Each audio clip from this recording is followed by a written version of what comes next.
بلدیہ خدمت کمیٹی اور اللہ اکبر تحریک یوسی 36 کے صدر سے آپ کے سامنے ترانہ پیش کر رہے تھے۔ محترم جناب فضیلت الشیخ حافظ امجد صاحب کو بلوانے سے پہلے میں انشاءاللہ چند باتیں بھائیوں سے کروں گا۔ ان الحمدللہ نحمدہ ونصلی علی رسولہ الکریم، اما بعد فاعوذ باللہ من الشیطان الرجیم، بسم اللہ الرحمن الرحیم۔ هو الذی ارسل رسولہ بالہدی ودین الحق لیظہرہ علی الدین کلہ۔ ہر قسم کی حمد و ثنا، تسبیحات، تعریفات اللہ رب العالمین کے لیے خالص ہے، جو تمام جہانوں کا خالق، مالک، حاجت روا، مشکل کشا، دستگیر داتا رب ہے۔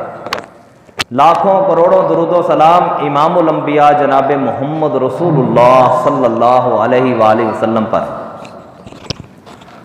اللہ رب العالمین نے پیارے پیغمبر محمد رسول اللہ صلی اللہ علیہ وسلم کو ایک دنیا میں مقصد دے کے بھیجا۔ وہ مقصد یہ تھا کہ هو الذی ارسل رسولہ بالہدی ودین الحق لیظہرہ علی الدین کلہ، کہ اللہ وہ ہے جس نے رسول اکرم صلی اللہ علیہ وسلم کو ہدایت اور سچا دین دے کر اس لیے بھیجا تاکہ محمد عربی صلی اللہ علیہ وسلم اس دین کو دنیا میں غالب کر دیں۔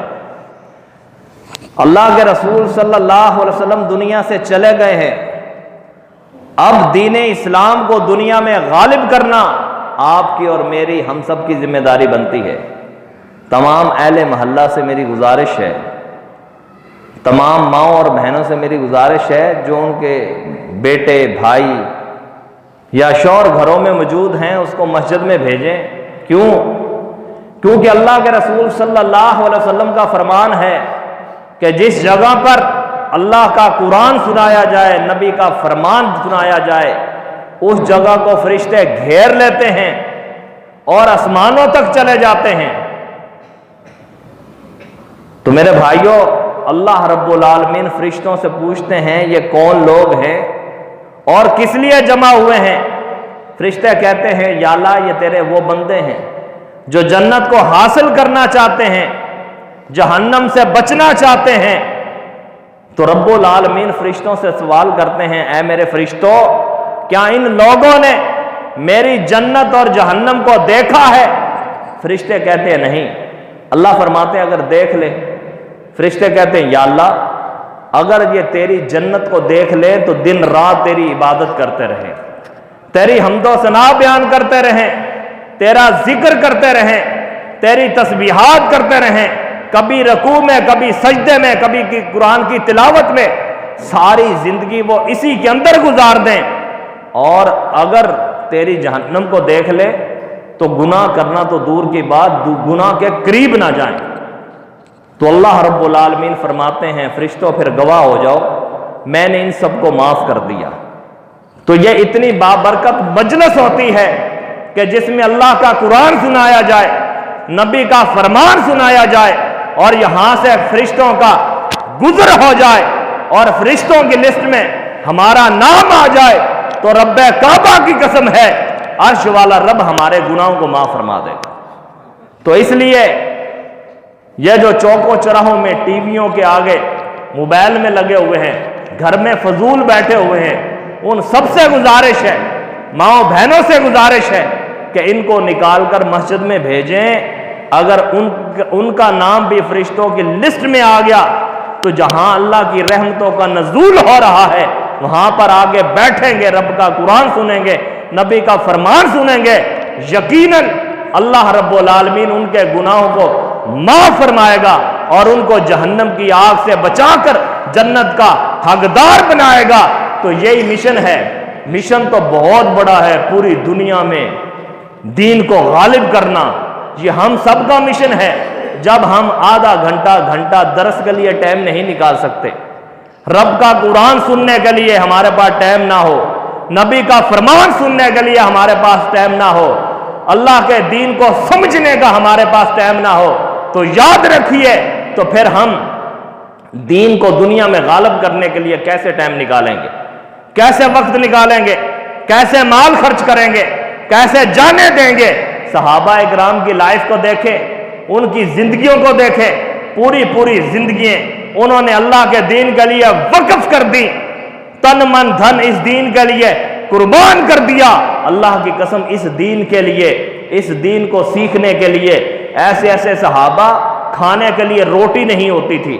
حضرت ابو ہریرہ رضی اللہ تعالیٰ عنہ کے بارے میں آتا ہے، وہ اکثر بے ہوش ہو جایا کرتے تھے۔ صحابہ سمجھتے ہیں کہ اس کو مرگی کا دورہ پڑ گیا ہے، کہتے ہیں اللہ کی قسم مرگی کا دورہ نہیں، حالت کیا ہے؟ علم کے حصول کے لیے پیارے پیغمبر کے ساتھ چپکے رہتے تھے، ایک منٹ بھی ادھر ادھر نہیں ہوتے تھے۔ بھوک اتنی ہوتی تھی کہ بھوک کی وجہ سے وہ اکثر بے ہوش ہو جایا کرتے تھے۔ تو میرے بھائیوں، ہم اللہ کے فضل و کرم سے اس نبی کی باتوں کو سننے کے لیے، اس رب کے قرآن کو سننے کے لیے اگر وہ زندگی وقف کر سکتے ہیں تو کیا ہم گھنٹہ، 2 گھنٹہ، آدھا گھنٹہ نہیں دے سکتے؟ یہ ہمارے دلوں میں خواہش ہونی چاہیے، آرزو تمنا ہونی چاہیے کہ 2 رزق رب نے میری نصیب میں لکھا ہے وہ مجھے مل کے رہے گا، لیکن جس مقصد کے لیے مجھے رب نے پیدا کیا ہے وہ پیدا کرنے کا مقصد کیا ہے؟ وَمَا خَلَقْتُ الْجِنَّ وَالْإِنسَ إِلَّا لِيَعْبُدُونِ۔ عرش والا رب فرماتا ہے، اے انسانوں اور جنوں کی جماعت، میں نے جو تمہیں پیدا کیا ہے فقط اپنی عبادت کے لیے پیدا کیا ہے، اور کسی کام کے لیے ہم پیدا نہیں ہوئے۔ اللہ کی قسم رزق حلال کمانا بھی عبادت ہے، لیکن اگر آپ نماز کے ٹائم پر رزق حلال کے چکر میں پڑے ہوئے ہیں، نماز کے ٹائم پر آرام فرما رہے ہیں، نماز کے ٹائم پر کھانے میں لگے ہوئے ہیں، نماز کے ٹائم پر دیگر کام کر رہے ہیں، تو آپ کے رزق سے برکت اٹھا لی جاتی ہے۔ آپ دیکھتے ہیں کتنے لوگ ایسے ہیں جو لاکھوں روپے کماتے ہیں لیکن ان کے مال میں برکت نہیں ہے، ٹینشنیں ختم نہیں ہوتی، پریشانیاں ختم نہیں ہوتی۔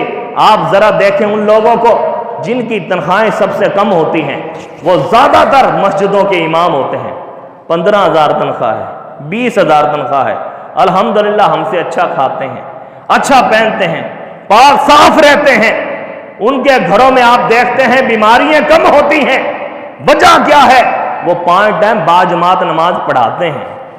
ساری دنیا کے مالدار ہیں، علاقے کے ذمہ دار، چودھری، کونسلر، ایم این اے، ایم پی اے، گورنر، سب پیچھے ہوتے ہیں، وہ امام آگے ہوتا ہے چاہے اس کی تنخواہ تھوڑی ہے۔ اس لیے اس مقصد کو سمجھیں کہ رب نے اپنے عبادت کے لیے پیدا کیا ہے، لیکن اگر آپ اس مقصد سے ہٹ کر کسی اور مشن پر لگ کر دن رات محنت کریں، مشقت کریں کہ یہ حاصل کر لوں، یہ پالوں، پریشانیاں تو آ سکتی ہیں، ٹینشنوں میں تو گر سکتے ہو، رزق وہی ہے جو نصیب میں ہے وہی ملے گا۔